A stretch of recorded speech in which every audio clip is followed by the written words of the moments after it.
Hi friends, പുതിയൊരു വീട്ടിലേക്ക് എല്ലാവർക്കും സ്വാഗതം. ഇപ്പോൾ കൂടുതലായിട്ട് ഇൻ്റർനെറ്റിലൂടെ സ്പ്രെഡ് ആവുന്നൊരു വാർത്തയാണ് ബാബ രാംദേവിൻ്റെ നേതൃത്വത്തിലുള്ള പതഞ്ജലി ഗ്രൂപ്പ് വാഹന നിർമ്മാണ രംഗത്തേക്ക് കടന്നു എന്നുള്ളത്. അവിടെ ഏറ്റവും പുതിയ ഇലക്ട്രിക് സ്കൂട്ടർ ഇറങ്ങി. അതിൻ്റെ റേഞ്ച് എന്നത് 400 കിലോമീറ്റർ ആണെന്നും അതിൻ്റെ ഒരു വില എന്നത് വെറും 14,000 രൂപ മാത്രമേ ഉള്ളൂ എന്നുള്ളതൊക്കെയാണ് ഇൻ്റർനെറ്റ് ഓൺലൈൻ ആർട്ടിക്കിൾസിലൂടെയൊക്കെ പുറത്തു വരുന്നത്. ഇതിൻ്റെ ഒരു സത്യാവസ്ഥ എന്താണെന്നാണ് നമ്മളിന്ന് നോക്കുന്നത്. ഇത് ശരിക്കും ഉള്ളതാണോ എന്ന് നമുക്കൊന്ന് നോക്കാം. ശരിക്കും 400 കിലോമീറ്റർ റേഞ്ച് ലഭിക്കുന്നൊരു വാഹനത്തിൻ്റെ ബാറ്ററി എന്നത് കുറഞ്ഞതൊരു 8 കിലോ വാട്ടെങ്കിലും വേണം. ബാറ്ററി വില വെച്ച് നോക്കുകയാണെങ്കിൽ ഏകദേശം 1,20,000 രൂപയോളം വാഹനത്തിൻ്റെ ഒരു ബാറ്ററിക്ക് തന്നെ വരുന്നുണ്ട്.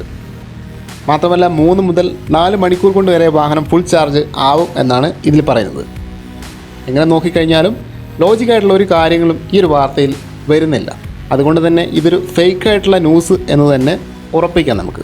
എന്തായാലും പതഞ്ജലിയുടെ ഭാഗത്തു നിന്നും ഒഫീഷ്യലായിട്ട് ഇങ്ങനെയൊരു വാർത്ത ഇതുവരെയും വന്നിട്ടില്ല. അപ്പോൾ ഇതായിരുന്നു ചെറിയൊരു അപ്ഡേറ്റ്.